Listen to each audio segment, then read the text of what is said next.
with too many kids, aka Netflix's The Man with 1,000 Kids. Why am I like this? I'm obsessed. I have been so engrossed and hyperfixated on this documentary, and I'm gonna talk about it today because, again, I'm obsessed. The Man with 1,000 Kids. The story of a dude who donated far too much semen to fertility clinics that has caused a major biodiversity issue, particularly in Europe, but all over, because he just couldn't stop giving his sperm away. It was an addiction. And that has become my hyperfixation of the week. And as usual, when that is the case, you guys will be forced to hear about it. Hi, by the way, I'm Kendall.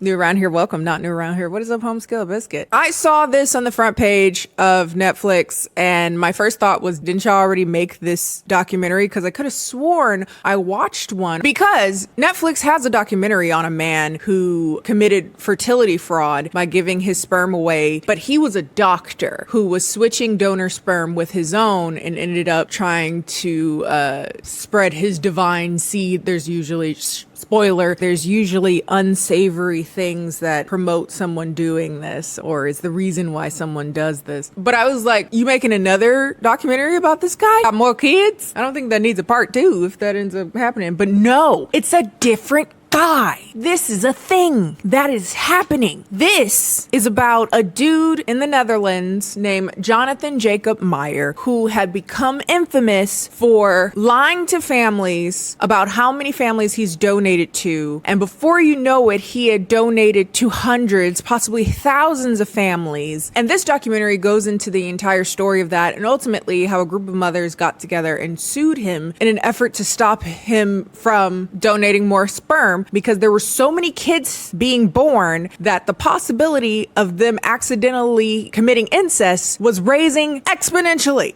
And I want to talk about it, which is pretty obvious because I'm sitting here talking about it. It's 3 episodes, so I highly recommend watching it if you haven't already. But if you just want to hear me rattle on about it, as well as my commentary, particularly about one aspect that I feel like the documentary just didn't handle very well at all. And I think it's one of the most prominent issues of this entire phenomenon, but they just skimmed over that like, oh, I don't feel like getting into that. But before we get started, we're going to send it over to Admiral Kennie. Thank you, because I got to go to Louisiana to visit my family, and I need the money to do that. So send it over to Admiral Kennie. Thank you.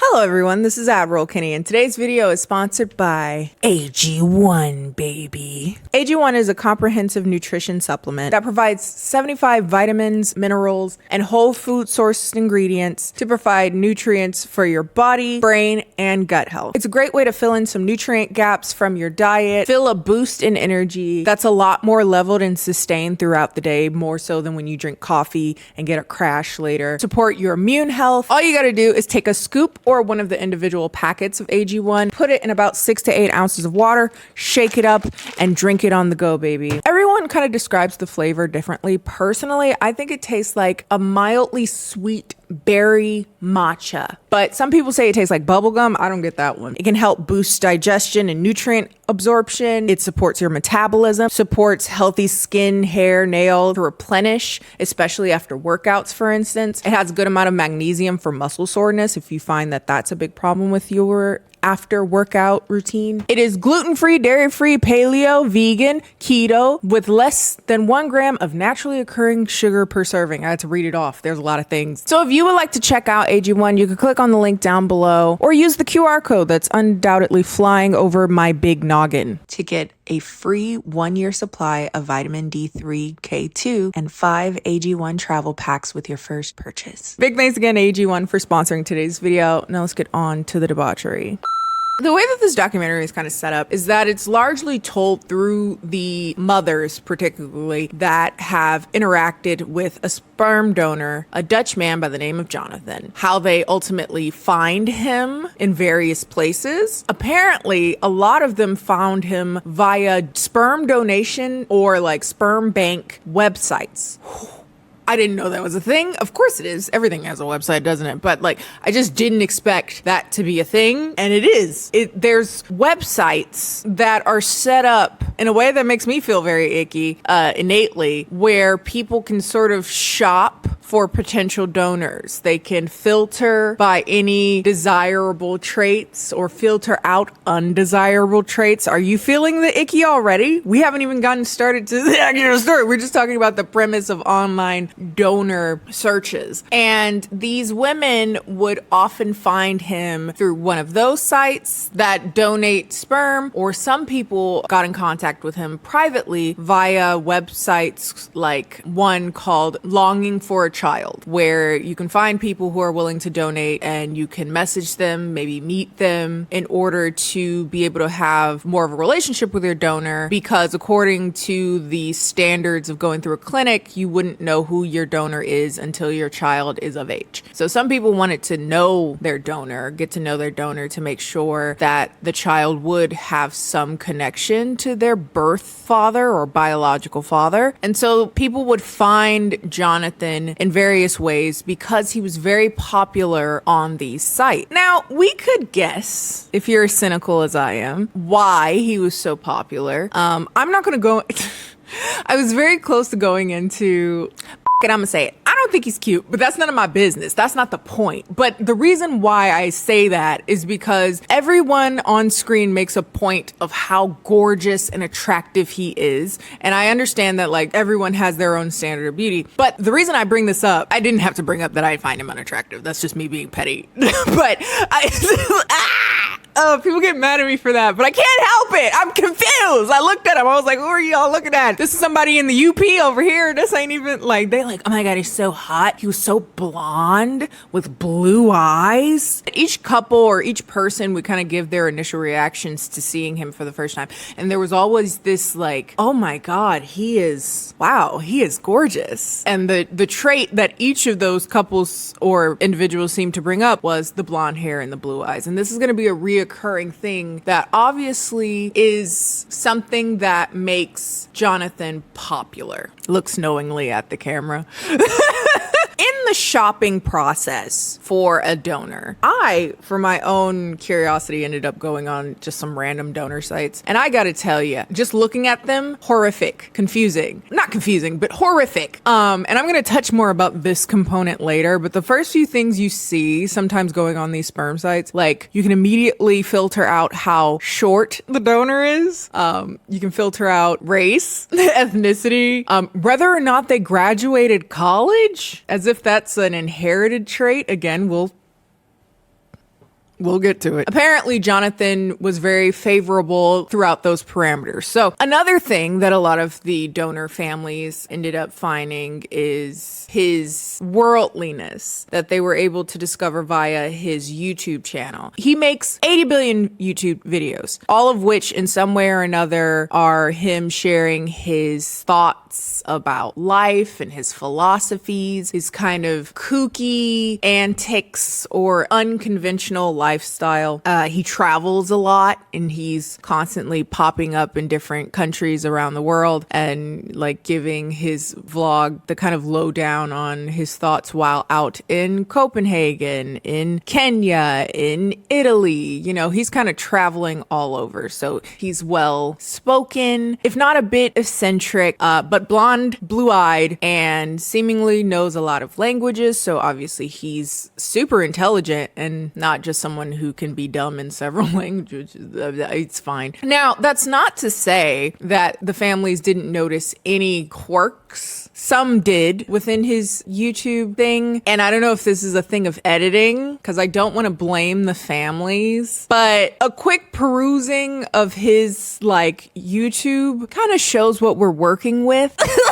But again, when they met the man, this was 2011. So maybe this wasn't as like obvious, or maybe he wasn't as vocal back in 2011 when they had information, when they were getting information about a donor. But just looking at all of his stuff now, it's like, yeah, This is what I expected from a guy like this. Maybe not the lying about being a donor, but him being the type of person I believe he is. It fits. It tracks. But for them, a lot of it was just kind of this intangible offness. Again, eccentric. He didn't seem as dangerous or strange to them. They're just like, oh, he's curly haired with blonde locks and blue eyes, and he can't do anything wrong. Sure, he's eating raw beef, like a whole steak. Don't get me wrong. I love a little tartare, a little yuke, but eating a whole steak out in the fields with your bare hands is insane. Guys, I'm sorry. It's a little weird. It's weird. But again, he seemed to be a learned man of sorts. He spoke with a lot of conviction as if he knew a lot of things. Again, if you say anything confident enough, people believe you know what you're talking about. But again, he's an avid traveler, seemingly always going somewhere and doing something important. At one point, he said he was a prominent crypto bro, which is also another great sign.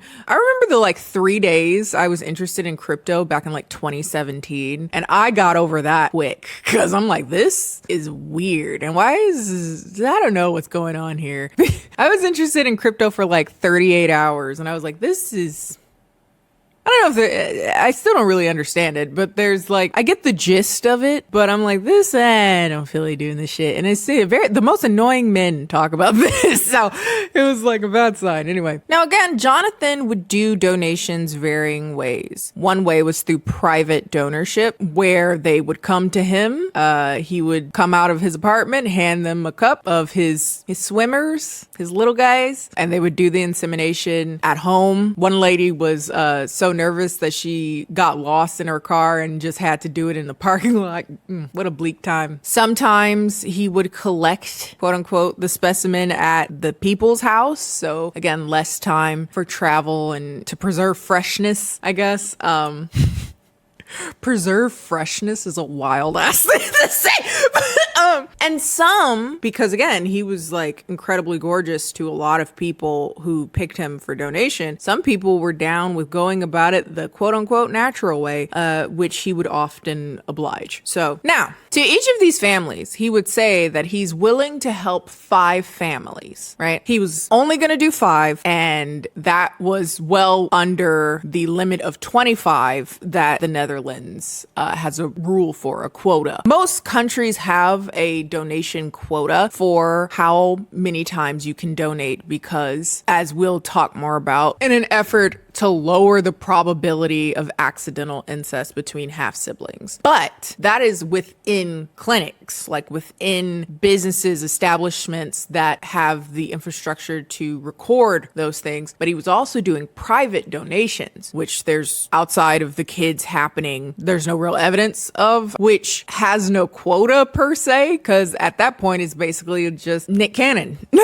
Just fucking having a bunch of kids because you want to. And so over time, his 5 kids that he was willing to produce turned to 10, turned to 25, turned to 100, 150. And along the way, he would change the amount of kids that he said he had to each parent. It would always be inconsistent. He would never reveal what the exact number is. Until this day, we don't know what the exact number is of Jonathan's kids. I would argue he probably don't know, but he says he keeps a list, which is creepy. So you may be asking, why would someone do this? I think it's pretty obvious because they want to have a bunch of kids. But why would someone want to have this many kids? Now, students, we have context clues. I've made knowing gestures at the camera up until this point. What evidence do we have? We have people really liking that he's blonde, blue-eyed. People really liking his genes in comparison to other people's genes. We also have some of his video titles that illustrate a particular political leaning, as well as his quirky ideas around white privilege and science. If you still have a television, throw it away. I don't believe in science. Science is just stories. Connect with nature. And there's no such thing as inequality. We'll see as we get closer to the end of the video if everybody gets to the same conclusion I got to.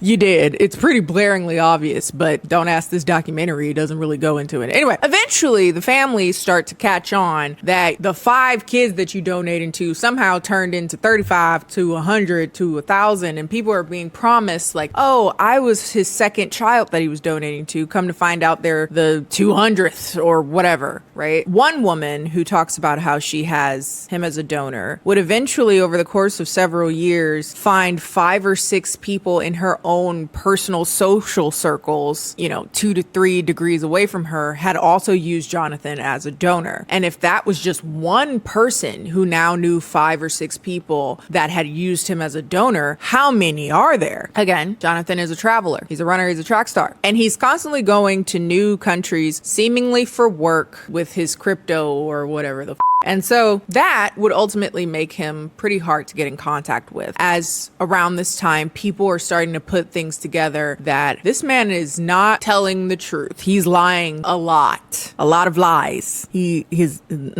hella kids, nigga. Hella kids. At this point, he was becoming infamous for donating to about 150 families and had 102 children made at one Dutch clinic alone. And so those patients had to be called because an anonymous whistleblower of sorts said, hey, one of your donors is lying to people and he has hella kids. And so press gets word of this man who's been deceiving donor parents. And as you can imagine, they weren't too happy about it. My personal favorite, and one that I'm definitely going to take at some point while angry, is I'm going to hang you by your balls from the highest tree. I like that. Then these families started to put together that he's traveling a lot. Is he donating in these other countries as well? He has 102 kids just at one clinic in the Netherlands. The answer is yes. But anonymously, because apparently, according to Dutch law, you can't say a person's name in the media like that. So they refer to him as a Dutch man. But donor families are putting 2 and 2 together and they're making Facebooks to compare their kids. And he had hella kids. They were finding kids not just in the Netherlands, but all over the place. One of the places that he donated was actually in Australia, where a couple had found him through a online sperm bank, which leads us to a couple in Australia who had a son from Jonathan's donation. They had originally received his product via a online bank called Cryos. And so, as I understand it, Cryos is like a middleman for sperm delivery. It's like Amazon. I don't know.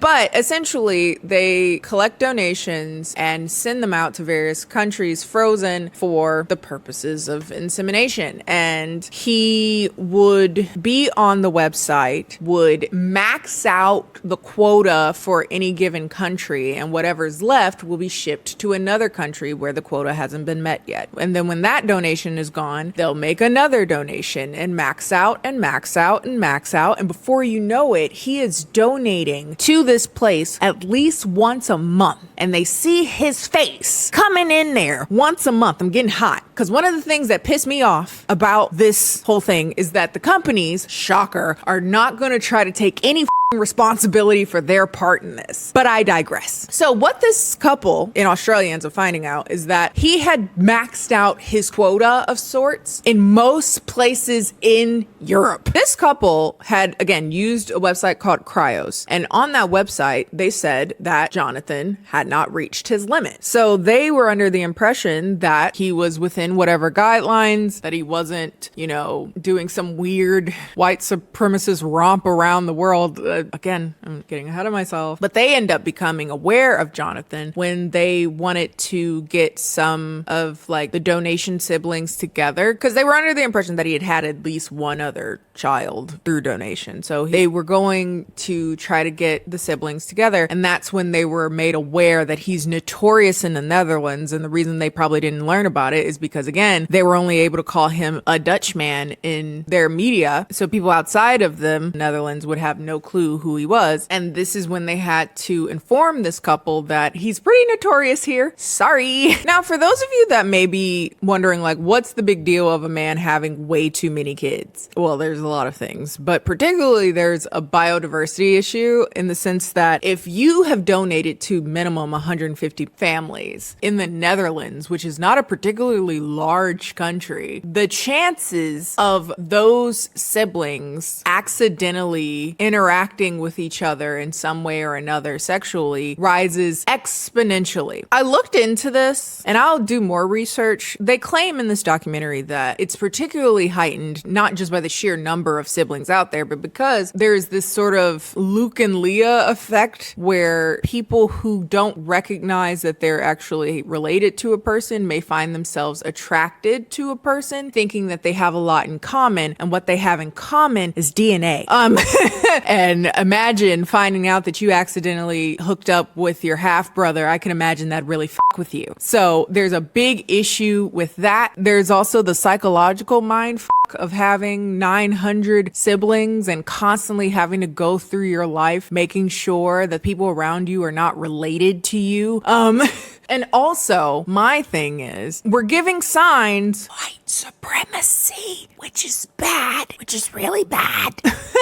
And that's just in the Netherlands. Now he's going all over the fucking world and spreading his seed, which again is giving white supremacist. Yeah, it's not a good idea. It's not a good sign. So, not good, not great. Yeah. So of course, for fear of their child's physical, sexual, psychological well-being, everyone's going to this dude like, stop having so many fucking kids. Do you understand like the implications of having that many kids? Why are you doing this? Because there's not a big money component to this. You don't make much money being a sperm donor, right? And so now he's making children that look like him all over the world, and that's a sign of something.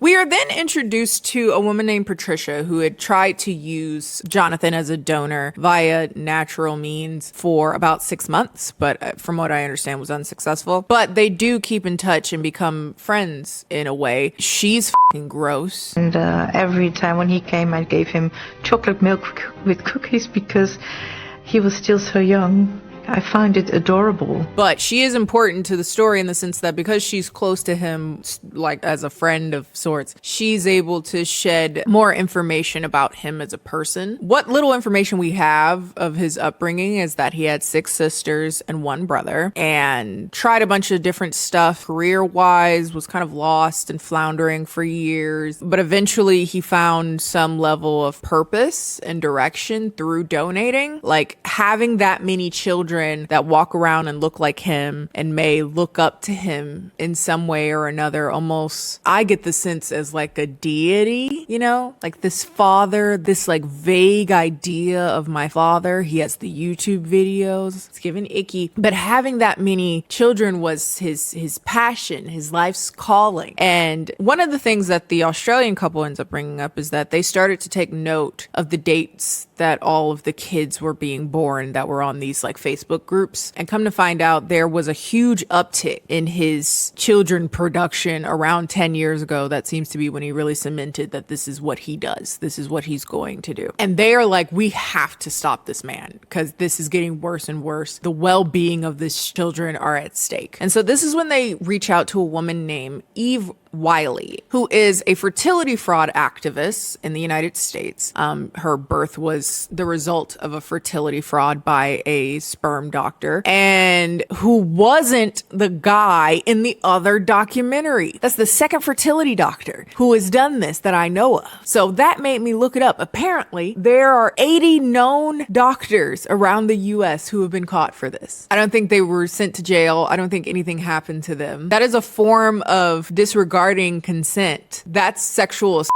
But okay, it's not like the American penal system has ever failed us before. Well, to give this one slap on the chin is whatever. But anyway, Eve now advocates for legislation against fertility fraud. And when she found out about this man, she was more than willing to help in the process of hopefully getting this man to stop. So what we find, again, there's the cryos thing that he was donating to, who was shipping his sperm out. But that's only one bank And as far as we know, he donated to at least 11 banks. Each of these banks, assuming they're international, can donate and meet that quota at each country again and again and again. And that's in addition to his private donations. And that's in addition to his just having sex to have a child. So when the math is done, he could have anywhere between 500 to 3,000 children.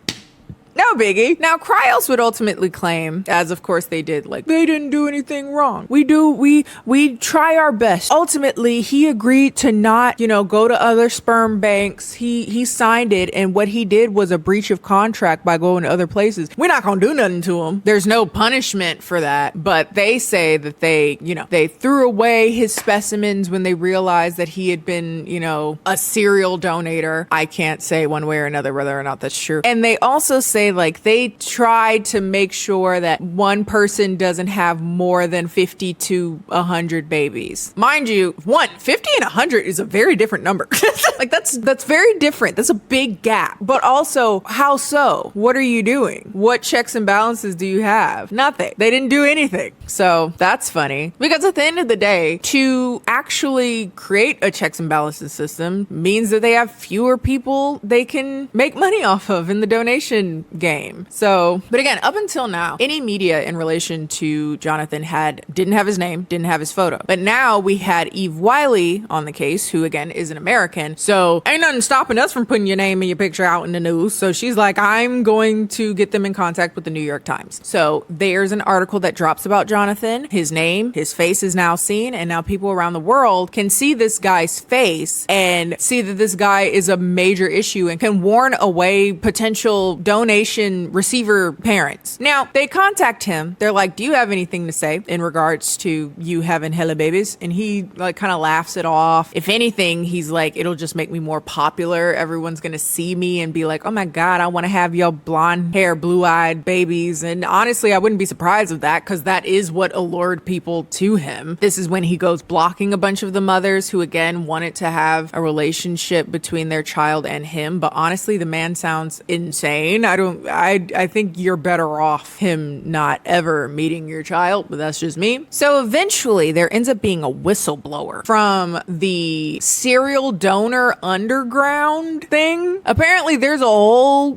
slew of men who are into this type of thing, but there was a whistleblower that was who along with Patricia, the weird lady, would end up divulging that Jonathan had actually been working with this other man who one of the couples had actually seen before. She didn't want to work with him because his genes, I didn't want your genes matching with my genes. They were actually in cahoots. And they had a sort of an arrangement of sorts. When one person was done with one donation receiver person, they would swap. Like the Patricia lady, she was working with Jonathan for 6 months, and then she ended up working with this other guy for 6 months. They had a bit of a competition of sorts, trying to see who can have as many babies as possible. The other guy had already had about 400 at this point. They would ejaculate into the same cup that was going to be donated, so that there was a baby Russian roulette. And again, donor parents who think they're getting one donor may get somebody else. That's particularly foul. So that causes panic, and a bunch of the parents need to get a paternity test to see who's the father of their kid actually now. This man is insane. Oh my God. But this is, the final straw at this point. Goddamn it, he needs to go to court. So the moms start calling lawyers in the Netherlands, and they send over the database of all of the children that they know of, at least, see that he had had children, again, all over the world. And being that there is no real legal precedent, especially because, a lot of legal systems don't want to get involved whether or not you procreate, which is not true in the US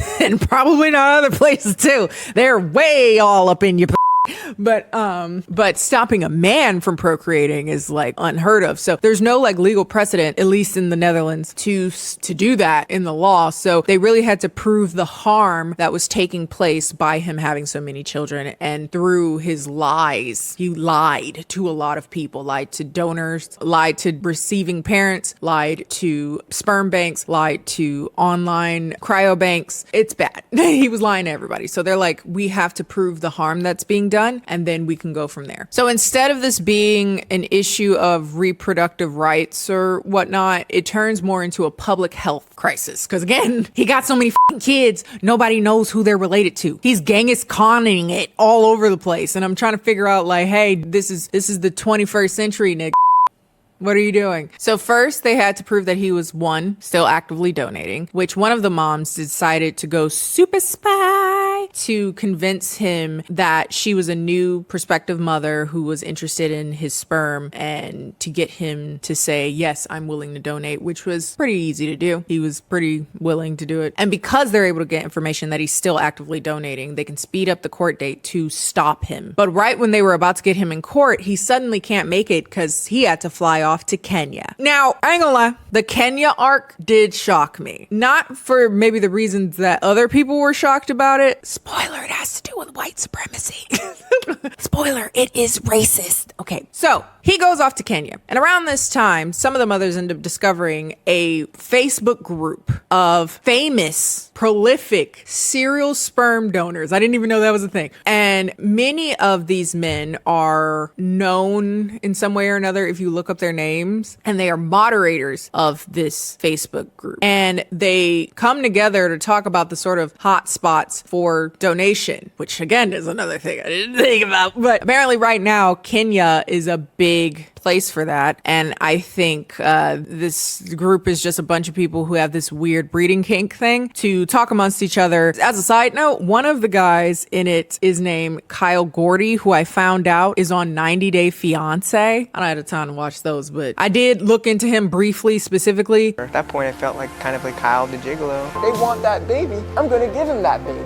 Push it harder. I'm going to do it harder. Fill them up until their sperm is water falling out like a Niagara Falls or something, you know? Ew. Anyway, it is being said that Kenya is a hotspot and there's Jonathan in Kenya. But in this group, this Facebook group, they're also showing advertisements of sorts where I don't know if this is government sanctioned. I hope not. Or just like private cryos banks who are advertising specifically to European men for an all expense paid trip to Kenya where they will be tasked with donating, and they will have free food, housing, flight in that goal of having as many white babies in Kenya as possible. Again, in Kenya, they are advertising specifically for white Europeans to come to Kenya to give hella amounts of sperm. And they were often inviting these serial donors in to get milked like cows for a few days to up their amount of donations and their reserves. So for a second, let's ignore the fact that the man was donating right before a court case to tell him to stop. He went somewhere else to donate. Or even the white supremacy that, of course, we didn't see coming. I will admit, I wasn't aware of the all expense paid trips for eugenics. I did not know that part. That part, not gonna lie, did shock me.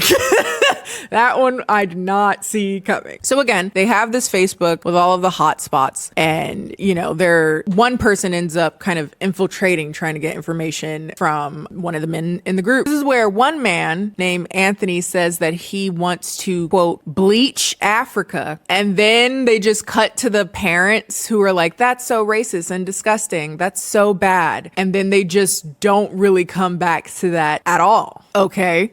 That is my core gripe with this documentary. I'll spoil that right now because there is so much material. There's so much evidence of a particular Aryan eugenics thing that is pretty prominent in every facet of this, by the way. In the idea of shopping for traits that you want in your child, the people who are looking for those specific traits, then there's the people who want to spread those specific traits. All of this, baby, is wrapped in eugenics and white supremacy. But they kind of just brush that like major fact out of the way, and they're just like, why would he's so crazy? crazy. Why would he say that? That's so racist. Yeah, he's just the odd one here, the odd one out. I'll touch on that more, but back to the actual core of the story, because again, they don't touch on it very long, so whatever. So they take him to trial finally, eventually. A bunch of mothers come to the courtroom to be a visual representation of just like 50 of the moms that he had impregnated, and they plead their cases begging for him to be stopped. And he actually goes up to defend himself in the court case where he this is a wild thing to say, but he said it. He suggested that if everyone's so afraid of everybody accidentally f***ing their own sibling, that we should make a symbol for all of his kids, all of his descendants to have on their social media so that you know that it's one of his kids. What? He's like, this is a brand new concept and it's our job to mold it. First of all, it's not a new concept. Again, it's just you being a white supremacist and also having some weird God complex that you want to be like, look at my offspring. Look at what I've brought. Look at my grand progeny. Really okay with like whittling down these children's entire identity to him being their biological father. He is the thing that ties them together. He seems to really get off on that in particular. And if you combine that again with his YouTube channels, you could think of them as him presenting somewhat of a sermon for them. You feel me? His thoughts, his perspective, kind of parenting from afar. But honestly, truly, it's giving cult. I don't know, I dance for that. He gets off on having this worldwide genetic power, which is giving innately white supremacist. Anyway, so luckily the judge was a reasonable person. I believe it's a woman, whoever. They were like, absolutely not. You can't have no more kids. If you try to have another kid, we gonna charge you 100,000 euros. And I was like, thank God, because baby, somebody needs to stop him. And this was a great precedent finally, at least in the Netherlands, for hopefully the beginning of some actual legislation around what happens when you abuse the donation system. There's no regulation, there's no litigation. Hopefully this is the start of pushing in that direction. With that said, after the decision, Jonathan was very upset. He did his whole press tour where he went on about how unfair everything is. He basically is like, wow, I'm the bad guy when I made your dream of having a kid come true. Sure, I hella lied, like super lied to y'all. The truth of the matter is there is still this like international market to like this crusade to make babies, particularly again the thing that they're conveniently avoiding, white babies. Again, there was never a final tally of how many kids Jonathan had, and all of this is just because of one narcissist white supremacist who wanted to spread his seed around, with the help of limited legislation. So it's absolute bullshit. The documentary ends with a quick note from the Bleaching Africa guy. So he says, and I quote, "So far, I donated sperm in the Netherlands, Belgium, Thailand, Vietnam, Philippines, Kenya, and Uganda. But soon more countries to be colonized by my glorious and mighty seed." Not just seed, baby, white seed. I don't know how I missed that. Jonathan did nothing wrong. I also tell my prospective recipients that I only have 2 donor children. Honest donors only get canceled. I appreciate that this documentary brought up this issue because, again, I thought we already did this. I thought it was just one weird guy, but I should have known that, of course, there's this whole group of people who feel like this in some way or another. It's good that it was made, but I do find that the thing that this documentary, again, didn't delve quite enough into for me is the white supremacist eugenics basis a lot of this has. The industry was built off of that. It is the process of shopping for quote unquote desirable sperm. I already touched on this, but again, there was already smoke from the beginning when people, talk about the spreading of genes. I did a quick search on just random first come first serve sperm sites, the first ones that come up on Google. The very process of shopping for race, height, skin tone, education, again, is weird because I'm the first person to graduate college in my immediate family. Graduating college isn't genetic.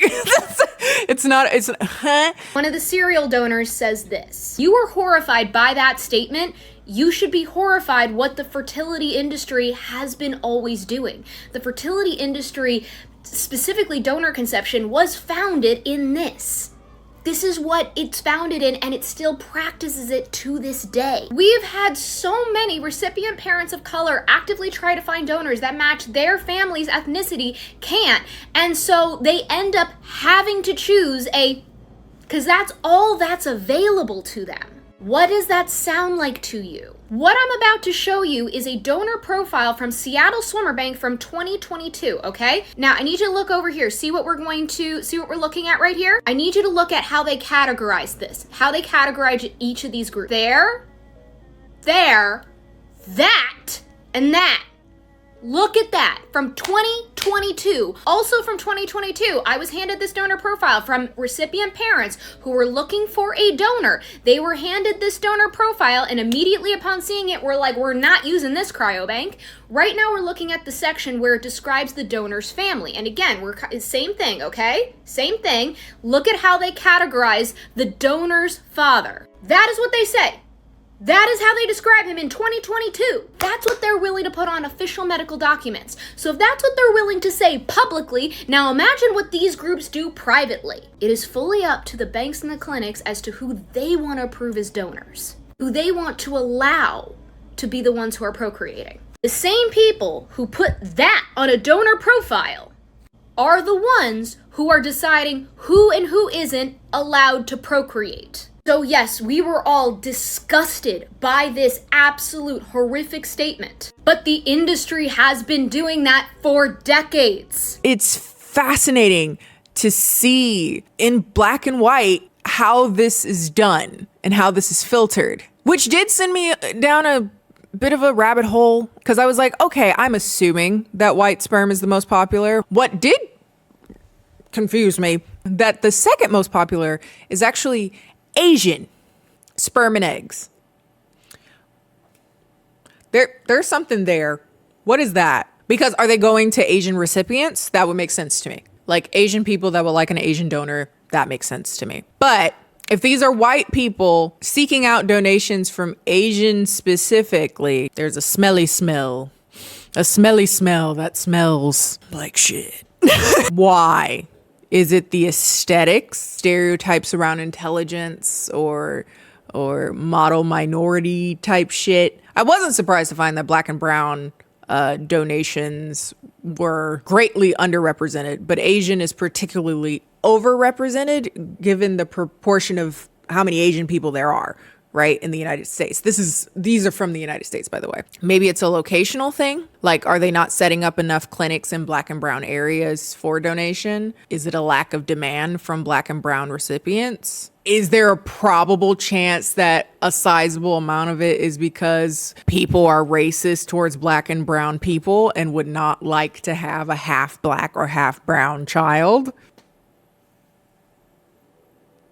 So yeah, that's awesome. Just great. I just really wish that the documentary didn't just gloss over that. I feel like a big part of selective breeding of sorts, racism is innately built into that. Eugenics is innately built into that. They just said, oh, that one really racist guy. And fair, like, you know, Jonathan had some quirky ideas, but he was blonde and blue-eyed, so we didn't think he'd be a problem. That isn't to say that they deserve to be lied and deceived to by Jonathan, by the way. I'm not blaming the parents for what ends up happening, but I do think it's important to highlight that racism and eugenics is a big reason why Jonathan, specifically a person like Jonathan, would be so popular. Yeah, I didn't really love how this documentary kind of hinted at it, like winked, but completely glossed over it when we finally got something that was like bounce off of when he was so overtly racist, the Anthony guy and the bleaching Africa